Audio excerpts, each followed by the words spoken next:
하나님 말씀 보겠습니다. 하나님 말씀은 마태복음 13장 10절에서 16절입니다. 하나님 말씀은 마태복음 13장 10절에서 16절 말씀입니다. 그러므로 내가 그들에게 비유로 말하는 것은 그들이 보아도 보지 못하며 들어도 듣지 못하며 깨닫지도 못함이니라. 이사야 예언이 그들에게 이루어졌으니 이르시되 너희가 듣기는 들어도 깨닫지 못할 것이요 보기는 보아도 알지 못하리라.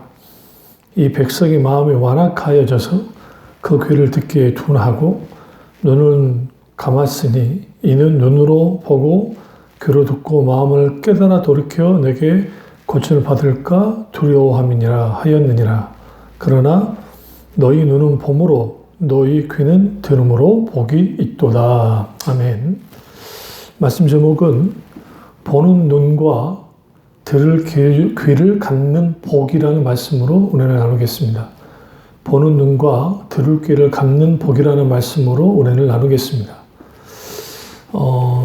예수님의 그 설교의 3분의 1이 비유입니다. 그만큼 예수님의 비유 설교는 예수님의 가르침의 상당 부분을 차지하고 있습니다. 그 대표적인 비유는 씨 뿌르는 비유죠. 그래서 그 씨 뿌르는 비유 속에서 예수님이 마음의 밭이 어떤 마음의 밭이 되어야 될 것인지에 대해서 정확하게 주님이 말씀하셨습니다. 예수님 사역 초기에 산상수훈에서 위대한 놀라운 하나님의 말씀을 가르쳤습니다. 마태복음 5장 1절부터 8장 1절까지 그 산상수훈의 말씀이 선포됐는데, 그러나 이스라엘 백성들이 그 하나님의 말씀을, 놀라운 말씀을 들었어도 사실 그걸 깊이 깨닫지 못하는 그러한 일들이 있었습니다. 그래서 예수님의 그 전반기 사역에는 물론 이제 비유가 나오긴 하지만 그렇게 많이 나오지 않다가 예수님의 사역이 뒤로 갈수록 무르익을수록 예수님의 설교가 비유가 많아지는 것을 보게 되어집니다. 대표적인 게 하나님 나라의 비유, 천국 비유에 대한 말씀이 많이 나타납니다. 그런데 여기에서 예수님께서 수많은 설교를 하셨는데 그 설교 속에서 일단 우리가 좀 깊이 봐야 될 것은 예수님의 설교는 매우 쉬웠습니다. 왜 그러냐면 쉬웠던 이유는 일상적으로 일상의 삶 속에, 그러니까 1세기 당시 사람들의 삶의 모습을 비유로 들어서 은유적인 표현을 통해서 주님이 설교를 하셨기 때문에 그 시대의 사람들이 쉽게 이해할 수 있는 설교였습니다. 또 반대로 역설적이게도 예수님의 설교는 아주 어려웠습니다. 그러니까 어렵다는 표현은 예수님의 설교는 기본적으로 하나님 말씀의 진리를 담고 있기 때문에 그 진리를 깨닫는 그 성령이 하시는 말씀을 들을 영적 귀가 열려있지 않으면 그 말씀이 아주 어렵게 다가오는 겁니다. 이 대표적인 게 씨 뿌르는 비유, 4개의 밭이 있다고 하는 그 비유 속에서 예수님의 제자들이 말씀을 깨달아 알지 못합니다. 일반 청중은 말할 것도 없고요. 그러니까 예수님께 묻죠. 예수님, 이 말씀에 어떤 의미가 있습니까? 라고 묻자 예수님이 하나하나 설명해 주셨던 것을 보게 되어집니다. 그러니까 중간중간 예수님의 설교를 아주 어렵게 느꼈을 때가 있고, 또 때로는 예수님 설교는 아주 쉬워서 사람들이 또 예수님 말씀에 깊이 공감하고 또 반응했던 것도 보게 되어집니다. 그럼 여기에서 중요한 것은 뭐냐면 예수님의 설교 말씀이 아주 쉽게 들렸든 혹은 때로는 어렵게 들렸든 간에 가장 중요한 것은 우리가 들을 귀, 보는 눈을 가지고 있느냐 하는 겁니다. 그러니까 우리가 수많은 설교를 듣는데 요즘 매스컴이 미디어가 많이 발전했기 때문에 많은 목사님들의 설교를 들을 수 있습니다. 그러면 그 설교를 들을 때에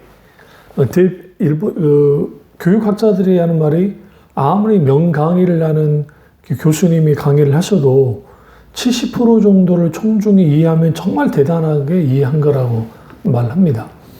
하물며 다양한 연령층이 와 있는 교회에서 그 설교를 들을 때에 한번 설교를 듣고 그걸 깊이 100% 이해한다는 것은 거의 불가능한 거고요. 그래서 필요한 게 말씀을 자주 노출돼야 됩니다. 설교 말씀을. 그러니까 오늘 말씀을 들었다 할지라도 그 말씀이 이해가 되지 않으면 또 한 번 더 듣고 또 한 번 더 듣고 반복적으로 설교를 듣는 훈련이 필요합니다. 또 때로는 그 설교 말씀이 되게 굉장히 필요한 말씀이었다고 한다면 그 말씀을 또 반복해서 듣는 거야. 뭐 할 때까지? 나의 말씀이 될 때까지. 또 깊이 이해할 때까지. 또 혹시라도 우리가 설교를 듣고 난 다음에 놓치는 부분이 있을 수 있기 때문에 그 부분을 우리가 깊이 깨달아 알기 위해서라도 우리는 반드시 성경 말씀을, 그러니까 설교 말씀을 자주 듣는 것이 아주 신앙에 유익합니다. 그러면 여기서 이제 예수님이 이사야서를 인용하시죠. 이사야 6장 9절과 10절에서 이 말씀을 이용하는 건데 여기서 보는 눈과 듣는 귀에 대한 말씀을 하십니다. 눈은 현상을 보고 인식하죠. 귀는 그 음성을 듣고 깨닫는 겁니다. 그래서 눈으로 보는 것과 귀로 듣는 것, 이 두 가지는 뭘 의미하냐면 예수님이 설교 말씀을 하시죠. 그러면 그 하나님의 말씀이 그냥 귀로 듣고 한 귀로 흘러가는 게 아니라 때로는 우리의 마음의 신비에 박혀서 그 말씀이 나의 말씀이자 우리 말씀이 되어져야 돼요. 그러면 본다, 듣는다는 말은 꼭 뭘 의미하는 거냐면 하나님의 말씀을 제대로 알아듣고 깨닫는 것을 의미합니다. 그래서 여러분, 그럼 예수님은 의도적으로 그러면 보지 못한다는 것은 영적인 소경 상태를 말하는 것이고요. 또 듣지 못한 영적인 규모거리 상태를 말하는 겁니다. 근데 이렇게 된 이유가 뭐냐? 15절 보시면 이 백성의 마음이 완악하여입니다. 그러니까 결국은 하나님의 말씀을 듣지 못했던 가장 근본적인 원인이 뭐냐? 완악하기 때문이었습니다. 이 마음의 완악함은 굳어진 마음을 뜻합니다. 그럼 왜 마음이 굳어졌느냐? 그것은 하나님과의 관계 속에서 우리가 하나님을 깊이 알고 사랑하는 신앙의 본질 가운데 신앙생활을 해나가면 괜찮은데 그게 깨지거나, 그러니까 신앙의 균형이 깨지거나 아니면 죄를 빈번한 죄를 짓고 죄 아래 있거나 또 아니면 우리의 여러 가지 다양한 이유들로 인해서 우리의 마음이 완악해질 때가 있습니다. 어떤 사람이 시험에 들어서 올 수도 있고요. 또 어떤 사람은 자기 방황 속에 있으면서 그렇게 될 수도 있습니다. 또 하나는 잘못된 신앙관, 그러니까 바리새인들이 예수님 당시 이스라엘 백성들이 그 잘못된 신앙관을 갖고 있었기 때문에 그들이 이 말씀을 듣는데 그러니까 어려웠습니다. 굉장히. 그래서 우리가 반드시 그 하나님 말씀을 보는 눈과 들을 귀를 가져야 되는 이유는 그렇지 못하면 우리는 아주 하나님의 말씀의 풍요로움을 누리지 못하고 삽니다. 그러니까 하나님의 말씀을 풍요롭게 누리지 못한다는 것은 우리가 하나님 성경 말씀을 매일의 양식이라고 하는데 말씀이 데일리 브레이드 매일의 양식인데 오늘 하루하루의 양식인데 그 말씀을 공급받지 못한다고 한다면 영적으로 치명 상태입니다. 다시 말하면 하나님 말씀을 공급받지 못한다는 것은 매 끼를 때우지 못한다는 것이고 그러니까 식사를 못하는 거죠. 육신적으로 말하면 식사를 못하면 체중이 감소하고 힘이 빠지고 결국에는 계속 그렇게 되어지면 아사 직전에 가는 것처럼 하나님의 말씀을 넉넉히 받아 누리지 못하면 그 말씀의 양식을 받아 먹지 못하면 우리는 계속적으로 뭐 할 수밖에 없냐면 아주 빼빼 말라져서 이제는 앙상한 그 뼈만 남아있는 상태와 같은 그런 영적 상태에 빠지는 겁니다. 그래서 예수님이 천국교회에 대해 말씀하시면서 마태복음 13장 12절에 보면 무릇 있는 자는 받아 넉넉하게 되되 없는 자는 그 있는 것도 빼앗기리라. 그러니까 이 천국교회 말씀을 아는 것을 예수님의 제자들에게는 허락됐다고 이제 말씀하시거든요. 근데 오히려 있는 것마저도 빼앗기게 될 것이다 라고 하는 이 말씀은 아주 무서운 말씀입니다. 그러니까 오늘날에 내가 설교를 듣는데 어떤 장애를 갖는다라고 하면 뭔가 문제가 있다. 그러면 일단 크게 세 가지를 살펴야 돼요. 하나는 목사님의 설교가 잘못됐든, 아니면 두 번째는 내가 문제이든, 세 번째는 내가 뭐라고 합니까? 초점이에요, 초점. 그러니까 내가 내 신앙관과 그리고 또 내가 섬기는 교회의 신앙관이 서로 다를 수 있죠. 그러나 중요한 것은 우리의 신앙관이 중요한 게 아니고 하나님 말씀을 있는 그대로 받아들이려고 하는 태도가 무너지면 하나님의 말씀을 받아들일 수가 없습니다. 그러니까 목사님의 설교가 문제가 있어서 그럴 수도 있고 내 자신이 영적으로 문제가 있을 수도 있고, 그러나 그보다 더 중요한 것은 이 둘 다보다 더 중요한 것은 뭐냐면 하나님 말씀을 정말 있는 그들의 말씀으로 받아들이고 그 말씀 앞에 떠는 자세, 받아들이려고 하는 자세, 그 자세가 깨져버리면 말씀이 들려지지 않습니다. 이걸 뭐라고 하느냐? 마음의 완악한 상태라고 말하는 거예요. 바리새인들이 그랬습니다. 바리새인들이. 그러니까 자기들이 듣고자 하는 설교, 말씀, 그걸 원하는 거죠. 그러니까 오늘날 현저하게 가벼워진 쉬운 기독교, 가벼운 기독교의 특징이 뭐냐면 설교가 아주 가벼워졌다는 겁니다. 그러니까 여러 설교들 속에서 만담 수준의 설교도 많고요. 민방위 훈련회나 들을 만한 그런 설교들도 많고요. 또 때로는 예화가 가득한 설교도 많고 또 기타 등등 어떻게 하면 실용적으로 오늘 삶을 살 수 있을까라고 하는 실용 서적 같은 그런 설교들도 많고 또 때로는 개인의 어떤 종교적인 어떤 체험이 됐든 현상이 됐든 그런 것을 나누는 정도의 설교가 돼버립니다. 정작 깊이 다뤄져야 되는 하나님의 말씀이 깊이 다루어지지 않는 거예요. 그러니까 그 말씀이 깊이 다루어지지 않으니까 이제 무슨 문제가 이제 생기냐면 계속 우리가 밥을 먹되 아주 부드러운 밥만, 달콤한 밥만 먹었다는 거예요. 그러니까 사도 바울이 이제 딱딱한 음식과 같은 말씀을 받아 먹고 누려야 된다고 말씀하잖아요. 근데 그냥 젖먹이 같이 그냥 젖만 먹는 그런 수준의 신자가 되어버리는 거죠. 그러니까 오늘날의 가장 큰 신앙의 약점은 뭐냐면 목사님이 일일이 입으로 탁탁탁 씹어가지고 그 말씀을 양들에게 다 먹여줘야 돼요.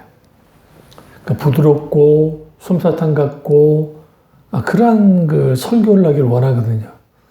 물론 우리가 아이들을 키워보셨으면 알겠지만 아이들이 이유식을 먹거나 아니면 기타 여러 가지 할 때 애들이 잘 못 먹으면 과거의 어머니들이 일일이 입으로 먼저 다 해서 애들에게 먹여주는 경우가 있었습니다. 요즘에는 요즘 어머니들은 그러지 않으시지만 과거에는 그랬죠. 마치 그런 식으로 먹여주기를 원해요, 교인들이. 그러니까 모든 것을.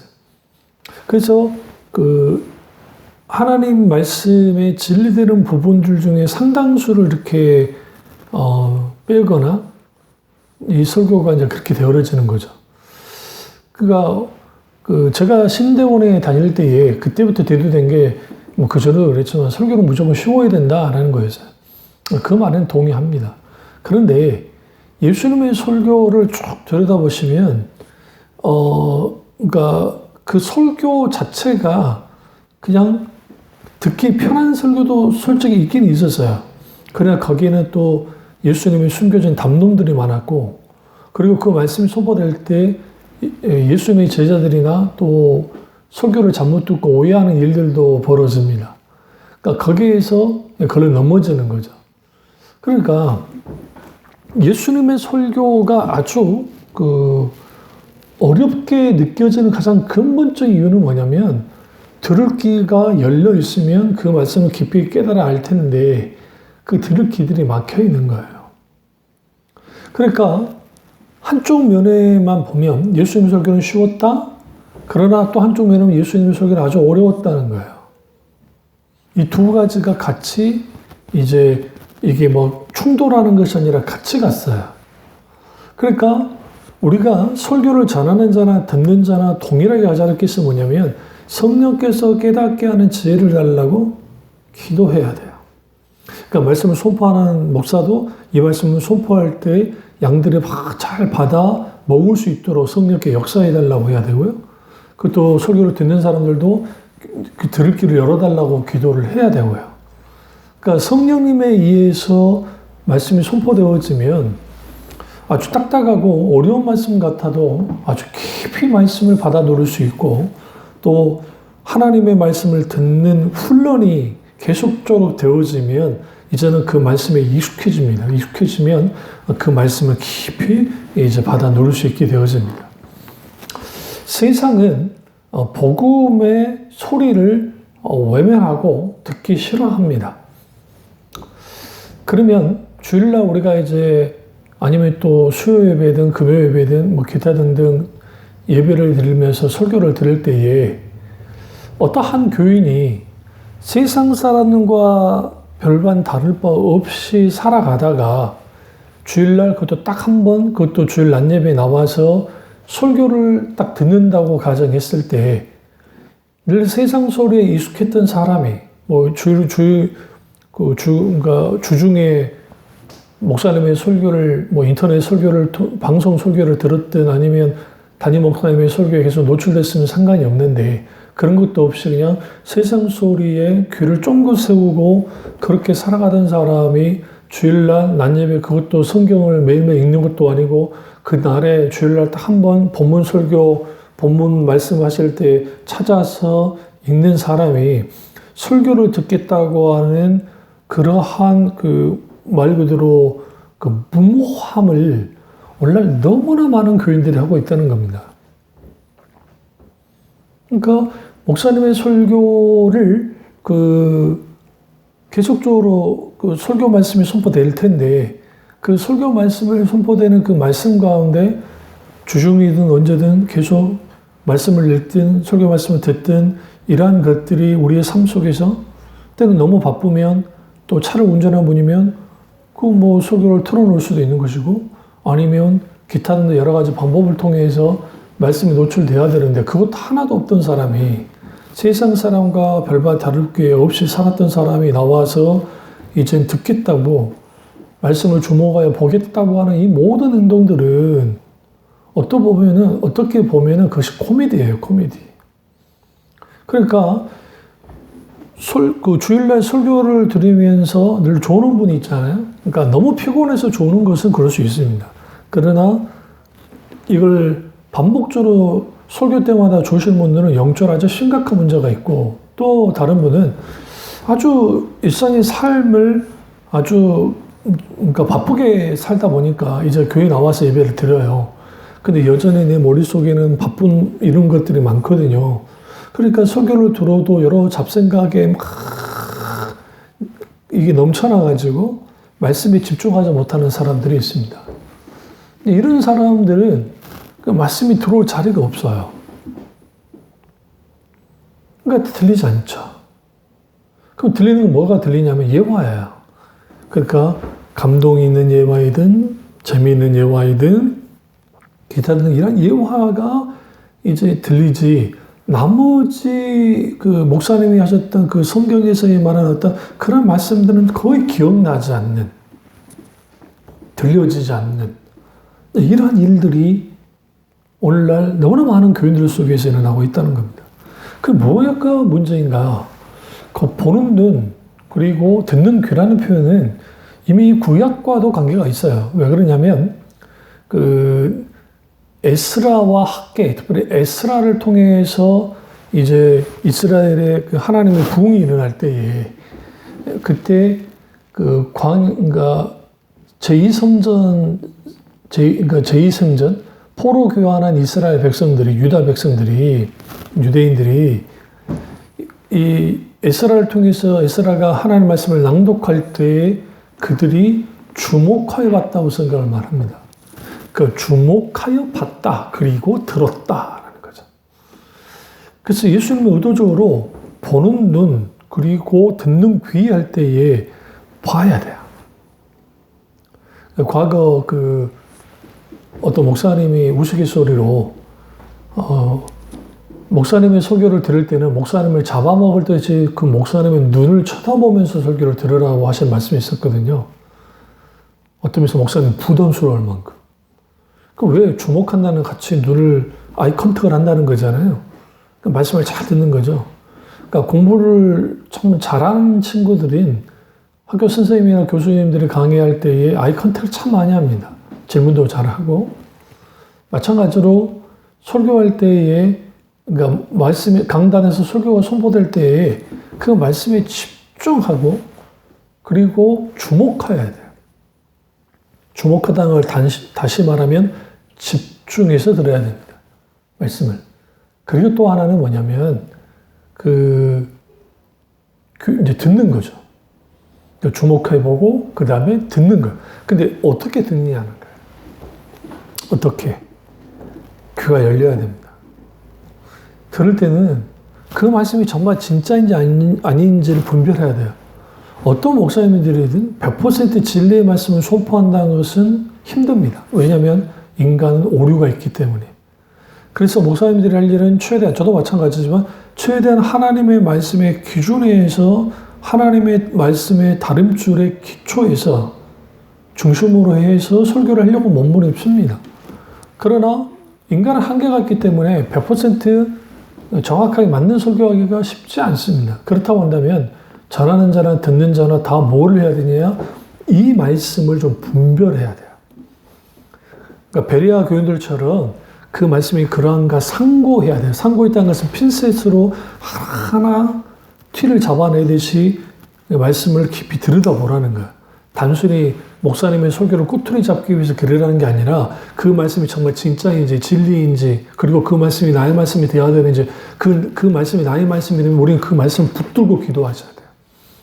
어떤 설교를 들었는데 그 말씀이 되게 부딪혔어요. 그러면 그걸 붙들고 그 말씀을 우리는 묵상하면서 그 말씀을 가지고 하나님께 나와서 기도해야 돼요. 뭐 할 때까지 그 말씀이 내 영혼에 가득 찰 뿐만 아니라 나의 말씀이 될 뿐만 아니라 그 말씀을 통해서 하나님 말씀의 놀라운 역사가 나타날 때까지 붙드는 것도 아주 귀합니다. 그런 일들이 필요한데 이게 안 되는 거예요. 그러니까 설교 말씀을 들을 때에는 단순히 지식 수준이나 연령 수준이나 그게 중요하지 않아요. 왜냐하면 예수님 설교의 총중은 아주 다양했습니다. 어린아이부터 시작해서 노인에 이르기까지 다양했습니다. 바리새인들 그게 못마땅했던 거예요. 왜 그러냐면 예수님 당시 랍비들은 절대로 아이들과 여자들을 어떤 가르침의 공간 안으로 들어오지 못하게 했습니다. 그러나 예수님은 기꺼이 아이들을 들어오게 했어요. 예수님의 제자들도 예수님께 와서 막 기도 안수 받으려고 하는 아이들을 쫓아내다가 예수님이 이제 막으시면서 그러지 말라고 하시고 오히려 그 아이들에게 축복하시는 그 장면들이 자주 나오는데 여기에서 뭘 알 수 있냐면 하나님의 말씀이 딱 선포돼요. 하나님 말씀이 선포돼서 그 선포된 말씀은 그러니까 영적으로 하나님께서 들을 귀를 주는 사람들, 그러니까 하나님 말씀을 사모하여 나오는 사람들, 첫 번째. 두 번째는 영적인 귀가 열려있는 사람들에게는 그게 연령과 상관없이 누구에게는 깊이 들려요. 크게 들려요, 크게. 하지만 영적인 들을 귀가 닫혀버리면 하나님으로부터는 거룩한 음성을 듣지 못합니다. 성경을 읽어도 그냥 읽을 뿐이지 하나님 말씀을 깨달아 하는 그런 놀라운 은혜가 없고요. 기도를 해도 묵상을 해도 들려오는 하나님의 음성이 없습니다. 그러니까 기도가 왜 힘드냐면요. 내가 기도는 하긴 하는데 그게 독백처럼 느껴지는 거예요. 나 혼자 떠드는 것 같아. 하나님이 내게 이렇게 말씀해 주신 것 같지 않고 독백하는 것 같으니까 그 기도가 너무너무 힘든 거예요. 이 부분이 우리가 분명하게 다뤄줘야 돼요. 그럼 왜 그러면 그렇게 되어지느냐? 기도는 하나님과 나와의 대화이기 때문에 사실 우리가 하나님께 이렇게 많이 떠든다보다는 말을 많이 하는 그런 것도 중요하겠지만, 그러나 그보다 더 중요한 것은 주님으로부터 오는 그 말, 음성에 귀를 기울이는 기도 연습을 하셔야 돼요. 훈련을 해야 돼요. 제가 말씀드린 것처럼 소위 관상기도를 말하는 게 아닙니다. 그러니까 관상기도라는 것은 메디테이션 프레이어, 묵상기도와 뭐 별반 다를 건 없어요. 이제 요즘에 관상기도를 하도 이모진 교회라든지 또 은사주의적인 교회들에서 뭐 관상기도에 대해서 하는데요. 근데 이제 저는 관상기도는 아주 위험하다고 생각합니다. 왜냐하면 이게 가톨릭 그 영성에서 왔기 때문에 아주 조심하게 이제 봐야 돼요. 그러니까 그런 관상기도적인 방법을 사용한다고 해서 하나님 음성을 듣는 것이냐? 그러니까 관상기도가 왜 문제가 되냐면 자기를 철저하게 비우자. 뭐 비우는 거는 괜찮아요. 근데 그 비워서 신일 합일에 도달하는 것처럼 생각하니까 문제인 거예요. 그러니까 기도는 황홀궁에 빠져가지고 거기에 하나님과 합체되는 그런 식의 기도는 이방신에게 하는 것이고 이게 성경적이지 않아요. 기도는 철저하게 하나님과 나 사이에 친밀한 교제를 위한 거예요. 대화하는 거죠. 그래서 아버지 되신 하나님과 긴밀하고도 친밀한 대화를 나누면서 거기에서 때로는 나의 속상함을, 때로는 나의 힘듦을, 때로는 또 감사와 영광을, 때로는 하나님과 사랑의 속삭임을, 그런 것들을 하면서 뭐 하는 것이냐. 여기에서 귀를 귀하게 기도하는 것이지. 그게 되지 않으면 오늘날 뭐 하는 거예요? 기도가 나 혼자 하는 것 같은 그런 상황에 빠지는 거죠. 그 한국 교인들이 지금 제가 의도적으로 첫 번째 어떻게 해야 되고, 두 번째 어떻게 해야 되고, 세 번째 어떻게 해야 된다고 하는 그런 설교를 지금 의도적으로 하지 않고 있어요. 물론 그렇게 하는 설교들도 있지만, 그러니까 어느 날인가 우리는 그 4대지 설교, 3대지 설교, 그래서 첫째 이거, 둘째 이거, 셋째 이게, 그 안에 그 설교를 이제 가뒀어요. 그러니까 이거는 일종의 그러니까 그리스 헬라 철학에서 나온 그 방법을 이제 우리 믿음의 선배들이 그런 설교 형태를 갖추고 쭉 내려왔습니다. 그러니까 그 가치가 있긴 한데, 자칫하면 이제 그렇게 이해하는 것 중에는 도움은 착 되는 게 뭐냐면, 명료하니까 이해가 좋아요. 그런데 깊이, 그러니까 뭐라고 합니까? 길게 숨을 고르면서 정말 하나님의 대야 서사 같은 그 깊은 하나님 말씀을 이렇게 누리지 못해요. 그러니까 예수님의 설교를 보면 첫째 이것이고, 둘째 이것, 셋째 이것이고, 그런 말씀 하지 않으세요.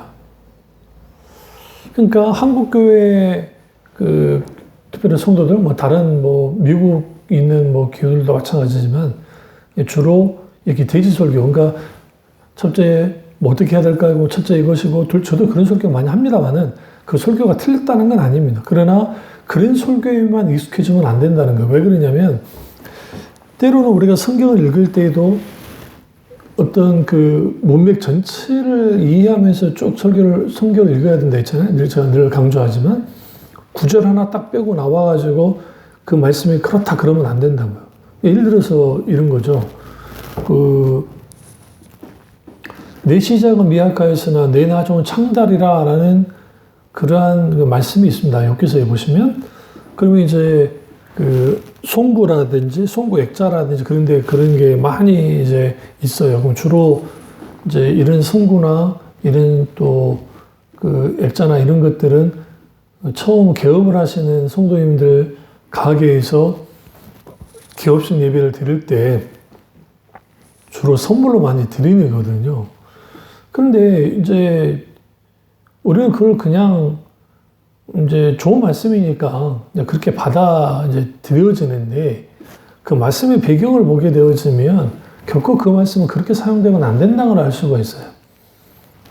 제가 이 말씀 드리는 이유는 뭐냐면 어떤 한 구절을 탁 떼어와가지고 그 말씀을 마치 앞뒤 문맥 딱 상관없이 성경에서 말하는 그냥 이걸 자의적으로 자기가 막 받아들이고 소위 큐티한다고 그래버리면 이게 왜곡되어 버리는 거예요.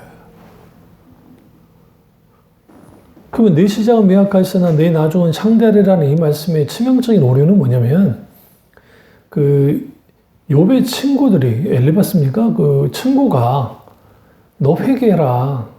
욥 네가 죄 때문에 이렇게 된 거지. 아니지 않냐. 그러니까 네가 스스로 의롭다 하고 너는 죄 없이 이런 고난을 당한다고 하는 것을 제발 그렇게 교만 떨지 말고 인정하고 회개해.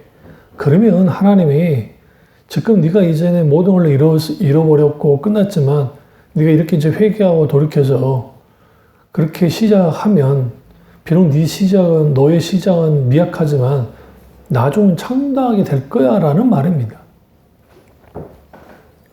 여기서 욥의 세 친구 중에 한 명이 이 말을 한 거예요. 근데 우리가 욥기서 38장 이후에 하나님이 직접 이제 욥에게 말씀하셨는데 그때 욥기서 40장을 보시면 하나님이 욥의 세 친구들의 이 말이 아주 옳지 않고 그들이 하나님에 대해서 주저리 하나님이 누구신가에 대한 문제가 계속 욥기서에 나와요. 그러니까 많은 목사님들이 욥기서를 이해할 때에 1장부터 3장까지만 주로 그래서 욥의 인내에만 초점을 맞추는데 사실 욥기서는 욥의 인내에 초점이 있는 게 아니라 하나님만이 선하시고 하나님만이 항상 옳으시다라는 것을 드러내는 게 욥기서입니다. 사실 쭉 보시면요. 그 논쟁이 계속 세 친구들과 욥 사이에서 계속 일어나요. 그러니까 하나님 이런 분이고 저런 분이고 자기들끼리 그런단 말이죠. 정작 그들은 하나님을 알지 못했어요. 그러니까 욥기서에 나오는 그들은 인과 영과 네가 죄 졌으니까 이런 거 당하지. 근데 의인이 고난당할 수 있음에 대해서 욥기서 말하고 있거든요. 그러니까 우리가 설교를 들을 때도 조심해야 될 게 뭐냐면 어떤 좋은 설교 구절 하나를 딱 가져와가지고 그럴싸하게 포장을 해서 설교되어지는 설교를 들어버려요. 그런데 사실 그 본문은 그 본문이 아닐 수 있다는 거죠. 그러면 말씀 한쪽으로 탁 치우쳐 듣습니다. 그렇게 되면 왜곡되는 거예요. 말씀을 깊이 깨달아 알지 못하는 거죠. 이러한 일들이 벌어지는 겁니다. 그래서 첫 번째, 두 번째, 세 번째 그렇게 하는 건 나쁜 건 아닌데 오늘 설교를 이렇게 쭉 말씀을 쭉 보면서 이렇게 쭉 가다 보면 거기에서 우리는 이제 뭘 경험하냐면 내가 놓쳤던 부분들을 쭉쭉쭉 보는 거예요. 그러니까 예수님이 이사야의 말씀을 그대로 인용을 하세요. 그런데 여기서 우리가 좀 이해가 안 되는 게 있을 거예요. 그게 뭐냐면 이거죠. 15절에 이는 눈으로 보고 귀로 듣고 마음으로 깨달아 돌이켜 내게 고침을 받을까 두려워함이니라 하였느니라. 우리가 이 말씀을 보면 이해가 안 돼요. 왜 그러냐면 아니 하나님이 당연히 눈으로 보게 해주고 귀로 듣게 해주셔야지 마음을 깨닫게 해주셔야지 왜 그들에게 고침을 받을까 두렵다고 했느냐라는 거예요. 이것은 이사야 6장 9절과 10절, 그러니까 이사야서에 나타나는 이스라엘 백성의 상태를 이해를 해야 왜 예수님이 지금 유대인들과 바리새인들과 그 시대의 사람들에게 이 말씀을 하셨는지를 알 수 있어요. 이사야 6장 가보시죠. 9절에서 10절을 보겠습니다. 마태복음 13장 같이 잡아두시면서 이렇게 보셔야 돼요. 비교를 하면서 봐야 되니까. 6장 9절에서 10절을 보시면 여호와께서 이르시되 가서 이 백성이 이르기를 너희는 듣기는 들어도 깨닫지 못할 것이요 보기는 보아도 알지 못하리라 하여 이 백성이 마음을 둔하게 하며 그들의 귀가 막히고 그들의 눈이 감기게 하라 염려하건대 그들이 눈으로 보고 귀로 듣고 마음으로 깨닫고 다시 돌아와 고침을 받을까 하노라 하시기로. 그러면 왜 이 말씀이 아주 난해 구절이라고 할 수 있는데 왜 이 말씀이 이렇게 나왔느냐면 예수님이 인용하는 말씀 보세요. 보시면 이 이사야와 이 말씀이 조금 달라요. 그게 뭐냐면 너희가 듣기는 들어도 깨닫지 못하고 보기는 보도 하지 못하면서 이 백성의 마음을 둔하게 하여라고 했는데 이 백성의 마음이 완악하여져서라는 표현을 예수님이 해요.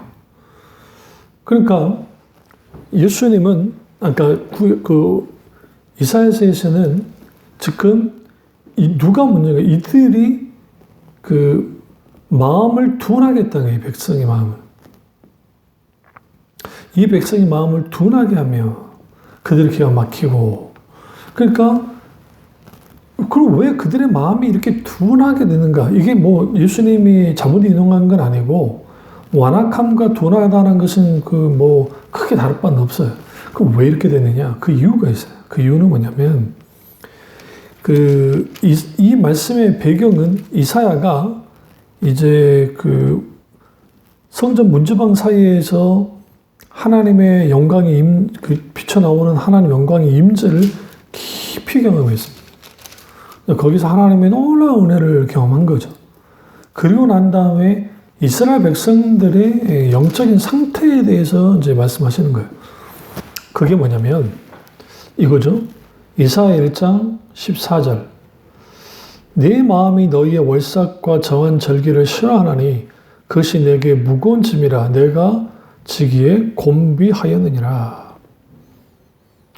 13절 보세요. 헛된 재물을 다시 가져오지 말라. 분양은 내가 가증히 여기는 바요. 월삭과 안식일과 대우로 모이는 것은 그러하니 성이 아울러 악을 행하는 것을 내가 견디지 못하겠느니라. 이들이 뭘 행했어요? 악을 행했다고 그러죠. 그러면 하나님이 월삭과 안식일과 이 시대의 대회와 그리고 제사 드리는 거 이거 하나님이 싫어하는 겁니까? 아니요. 하나님이 세우신 거예요. 문제는 이스라엘 백성들이 어떤 존재들이었냐면 악을 행했었는데 어떤 악을 행했냐면 그 1장 9절 이사야 1장 9절 후반절 보시면 우리가 소돔 같고 고모라 같으리로다. 그러니까 소돔과 고모라 같은 존재들이에요. 타락할 대로 타락한 거죠. 영적으로 타락한 사람들이 종교적인 모습을 갖고 있고 그리고 그들만이 갖고 있는 열정을 다했지만 정작 어떤 무엇에 관심이 없었냐면 하나님께는 관심이 없었다는 거예요. 예수 이 말씀은 뭘 의미하냐면 천국 비밀의 말씀, 하나님의 말씀은 사람을 살리잖아요. 그 살리는 그 말씀이 선포되는데 만약에 그들이 들으면 그들이 다 살아날 거다라고 하는 그걸 말씀하시는 거예요. 그런데 그들은 정작 뭐 하지 못했어요? 회개하고 돌이키고 완악한 마음을 깬 상태가 아닌 완악한 마음 그 상태로 만약에 그걸 들어버리면 무슨 일이 벌어져요? 고침받는다잖아요. 그래서 고침받는다는 것은 좋은 의미로서 고침받는다는 게 아니에요. 자신의 지금 죄된 상태에 그대로 있으면서 고쳐지는 거예요. 이게 더 심각한 거죠. 그러니까 예수님이 그 부분을 말씀하시는 겁니다. 그럼 뭘 요구하시는 거예요? 완악한 마음을 깨뜨리라는 거죠. 악한 행동을 중단해라는 거죠. 하나님과의 관계된 잘못된 것들을 깨부셔라는 거예요. 그렇게 해야 이제는 거기에서 뭐가 있게 되느냐면 이 완악하고 하나님 말씀을 거부하는 것들이 깨뜨려지면 그 깨뜨려진 자들에게 뭐가 열린다? 들기와 본 눈이 열린다는 거죠.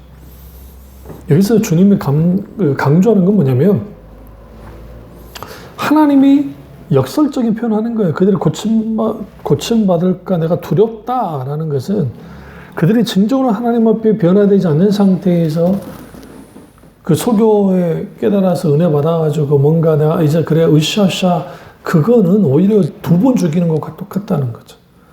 오히려 죄를 회개하고 하나님께로 돌아오라는 거예요.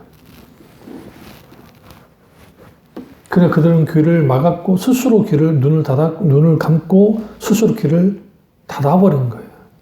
그래서 눈이 있어도 보지 못하고 귀가 있어도 듣지 못하는 상황이 된 겁니다. 그러면 하나님께서 듣지 못하게 깨닫게 하신다는 이 말씀이 도대체 뭐냐는 거예요, 도대체. 다시 제가 이 말씀을 드리는데. 그 이유는 뭐냐면, 이사야를 통해서 하나님의 말씀을 선포 들었고, 예수님을 통해서 천국 비유 말씀을 들었는데, 하나님을 거부한 거예요. 거절한 거예요. 우리가 설교 들을 때 조심해야 할 게 뭐냐면, 목사님은 목사님대로 설교하십시오. 나는 나대로 살겠습니다. 라고 하는 태도예요. 이게 완악한 태도예요. 오늘날에 많은 교인들이 이런 실수들을 해요. 이런 자세로 설교를 들어요. 목사님은 저런 설교할 수 있어. 왜? 목사님이시니까. 근데 목사님은 사회생활 하지 않았잖아. 어떻게 성경 말씀대로 살아갈 수 있겠어. 그러니까 목사님 그냥 설교하십시오. 우리는 들어는 주겠습니다. 그러나 사는 것은 내가 원하는 대로 적당하게 또 세상 말로 잘 그냥 살아가겠습니다. 라는 태도를 가진 교인들이 많습니다. 그러니까 가장 심각한 게 뭐냐면 어떻게 성경 말씀대로 살 수 있느냐라는 문제예요. 그러니까 성경 공부를 많이 하고 큐티도 하는데 말씀대로 살아가지 못하는 그런 경험들을 많이 하다 보니까 이제 그런 게 당연하게 여겨지는 거죠. 또 많은 교인들이 그것에 대해서 공감을 하는 거고. 근데 여러분, 우리 능력과 우리 힘으로는 절대로 말씀대로 살아갈 수 없는 거 그 말 맞아요. 그런데 여기서 한 가지 아셔야 될 것은 뭐냐면 하나님의 말씀에 붙들리면 하나님의 말씀의 자리에 머물러지면 하나님의 놀라운 은혜가 그 은혜 가운데서 우리에게 선한 의지가 발동이 돼요. 그러니까 우리 속에 있는 의지와 또 다른 하나님이 주시는 은혜 가운데 주어지는 선한 의지. 그 선한 의지가 우리는 뭐하게 만드냐면 기꺼이 믿음으로 말씀을 순종하게 만들어요. 물론 우리는 완벽하게 말씀을 순종하지 못할 때도 있고 넘어지기도 해요. 그럼에도 불구하고 하나님의 말씀을 살아내려고 하는, 그러니까 이 삶 속에서 말씀을 살아내려고 하는 삶을 살아야. 근데 오늘날에 많은 교인들이 그렇게 살려고 하는 의지조차도 없어요. 아니, 생각조차도 없어요. 그러니까 당연히 깊은 하나님의 말씀을 경험하고 받아들이지 못하게 됩니다. 그런 상태에 있으니까 이제는 갈수록 하나님의 말씀의 양식을 먹지 못하잖아요. 그럼 계속 솜사탕 같은 복음, 듣기 좋고 위로해주고 힘주고 으쌰으쌰 해주고 I can do it, you can do it, we can do it.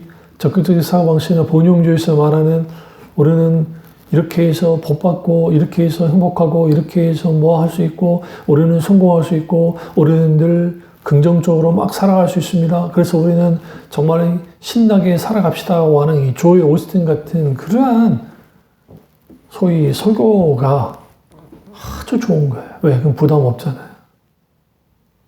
또 내가 원하는 거잖아요. 근데 이게 뭐가 얽혀 있냐면 탐심과 얽혀 있어요. 탐심과. 예레미야 시대 이스라엘 백성들이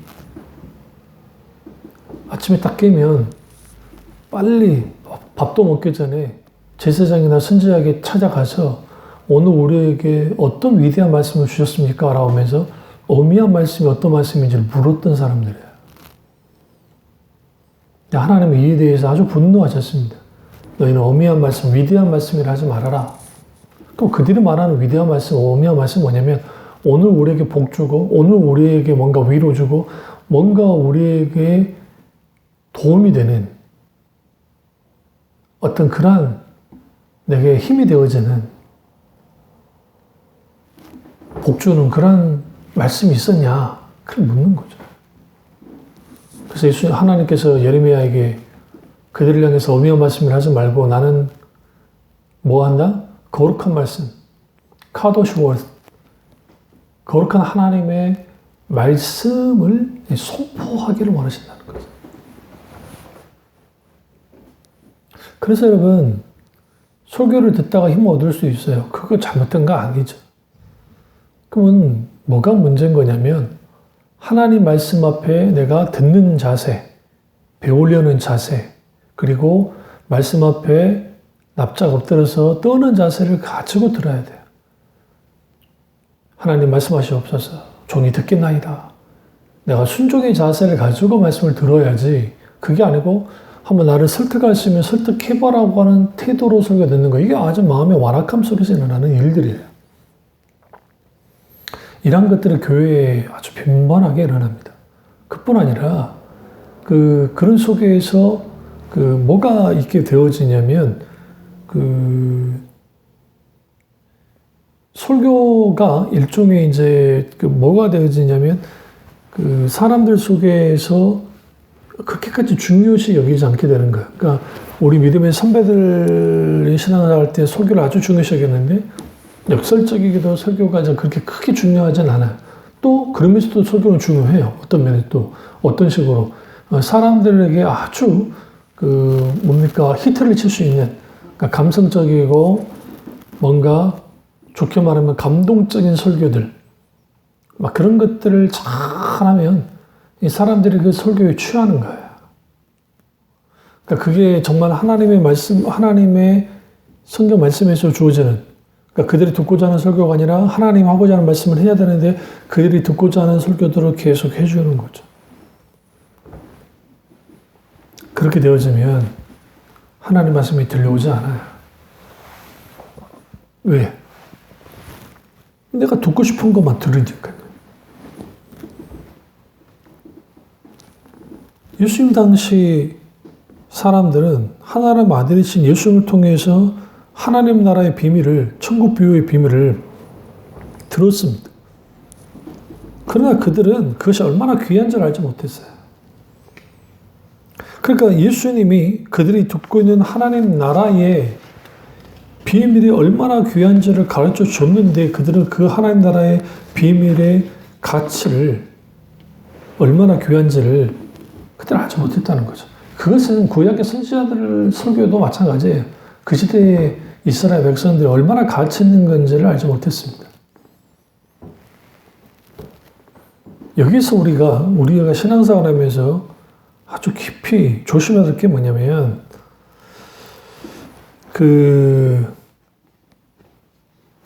이 하나님의 말씀을 깨닫지 못한다라는 것은 그 자체로가 저주예요. 그러니까 성경 말씀을 읽거나 할 때 깨달음이 없어. 물론 늘 매일매일 깨닫고 그러지는 않겠죠. 그럼 그 깨닫게 하는 것은 어떻게 가능하냐면 성령님의 조명으로 가능해요. 그러니까 성령께서 깨닫게 해주셔야 돼요. 그래서 우리가 성경을 읽거나 또 설교 말씀을 듣기 전에 하나님 이 말씀을 들을 때 혹은 이 말씀을 볼 때에 깨닫는 지혜 주시고 그리고 들을 수 있는 귀를 열어달라고 기도하셔야 돼요. 그럼 하나님의 본뜻은 그들을 깨닫게 못하겠다는 게 아니라 역설적으로 이거는 그들의 완악함을 깨고 들으라는 거야. 마음이 둔해진 것을 깨뜨리고 하나님의 말씀을 들을 수 있도록 귀가 열려야 된다는 것이죠. 그걸 주님이 말씀하시는 겁니다. 근데 그렇게 되어져야 되는데 그 말씀을 뭐 하느냐? 그들이 듣기를 거부한 거죠. 회개하지 않았잖아요. 그들이 계속적으로 뭐예요? 그 하나님의 말씀을 거부한 겁니다. 그리고 그들이 원하는 것은 소위 예레미야 시대의 이스라엘 백성들처럼 뭐예요? 위대한 말씀. 나를 기쁘게 하고 즐겁게 하고 때로는 감동 주고 때로는 그러한 설교만을 원하게 되는 거죠. 그러니까 이른바 이거예요. 이제 내가 기준이 돼가지고 말씀을 내가 알아서 재단하고 내가 듣고 싶은 것만 듣고 그리고 듣기 싫은 것은 다 거부해버리는 이렇게 일종의 말씀 편식이 일어나면 말씀에 대한 편식이 일어나면 이제는 처음에는 좋은 것 같은데 왜요? 부담스러운 게 없으니까. 그런데 결국은 그것 때문에 뭐가 문제가 되냐면 균형이 깨지죠. 균형이 깨지면 거기에 하나님의 말씀을 풍요롭게 누릴 수 있는 일들이 사라져 버리는 거예요. 이 설교를 듣고 있는 분들도 마찬가지입니다. 내가 하나님 말씀을 듣게 듣는데 왜 이렇게 듣는 귀가 열리지 않을까? 그거는 듣는 훈련이 안 될 수도 있지만 더 중요한 것은 뭐냐면 성령님에 의해서 계속 이 말씀을 더 깊이 들을 길을 열어달라고 기도하면서 말씀 듣기를 애쓰고 또 힘써야 돼요. 무엇보다 내 마음이 완악하지 않는지, 내 마음이 둔해지지 않았는지 이것을 분별하고 거기에서 우리가 분명하게 이제 그 말씀을 깊이 깨달아 할 때 그때 거기서 뭐가 일어나느냐? 예, 우리가 말하는 그 말씀을 부드럽게 누릴 수 있어요. 그러니까 왜 우리는 말씀을 들어야 돼, 들을 귀가 열려야 되고 보는 눈이 열려야 되느냐? 그래야 말씀을 내가 마음껏 매일의 하나님의 말씀을 누릴 수 있고 그래야 영적으로 튼튼해지고 강건해지고 거기에서 그 하나님 말씀의 음성을 듣고 그 말씀을 기도하면서 또 믿음으로 순종해 나갈 때 거기에 말씀의 열매들 예수님의 비유 속에 10분의 비유 속에서 말씀했던 것처럼 30배, 60배, 100배의 결실이 마음밭에 옥토와 같은 마음밭에 심겨질 때에 자라나는 것처럼 우리는 그 말씀이 자라나는 그 열매가 우리 삶 속에서 내 심령 속에서 일어나야 돼요. 그 풍요로움이 꿀송이보다 다른 그 하나님 말씀, 달콤한 하나님 말씀을 깊이 그 말씀을 우리가 누릴 수 있게 되어지고 때로는 정말 때리는 방망이처럼 구약의 말씀처럼 말씀이 쳐올 때 우리는 그 말씀 앞에 정직하게 엎드려서 내 심령을 짚고 내 마음을 짚고 그 하나님의 말씀 앞에 정말 그 말씀을 받아들이면서 울며 회개하고 하나님을 돌이키고 하나님께 나아가면 거기에 하나님이 회복케 하시는 감싸주시고 안아주시는 그 놀라운 하나님의 사랑을 경험합니다. 그런 놀라운 말씀의 풍요로움을 저와 여러분이 누리기를 주님의 이름으로 축원합니다. 기도하겠습니다. 기도하실 때 오늘 이 말씀이 나의 말씀이죠. 우리 말씀이 되게 기도하겠습니다. 사랑해 주신 역사 전해 주는 우리와 함께해 주시옵소서. 오늘 성령의 말씀을 들었습니다. 주님 우리 눈을 열어주시고 들을 길을 열어주셔서 하나님의 말씀을 깊이 깨달아 알게 하시고 우리의 마음의 완악함과 둔함을 깨뜨려 주셔서 하나님의 말씀을 놀랍게 풍요롭게 누릴 수 있도록 주께서 함께 하시고 역사해 주시옵소서. 성령님 오셔서 한 사람 한 사람 만져주세요. 예, 주님 설교를 듣고 있는 이 지체들 속에 하나님께서 강하게 역사해 주옵소서. 내가 나사렛 예수 그리스도를 오니 들을 귀가 열릴지어다. 내가 나사렛 예수님을 오니 보는 눈이 열릴지어다. 주님 한 사람 한 사람의 마음을 만져주세요.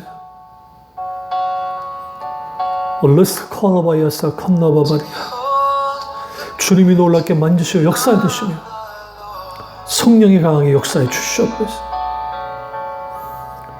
하나님의 놀라운 이 풍요로움이 말씀이 붙들리게 하시고 말씀에 머물리는 삶을 통해서 하나님의 놀라우신 그 놀라운 하나님의 역사가 나타날 수 있도록 역사해 주옵소서.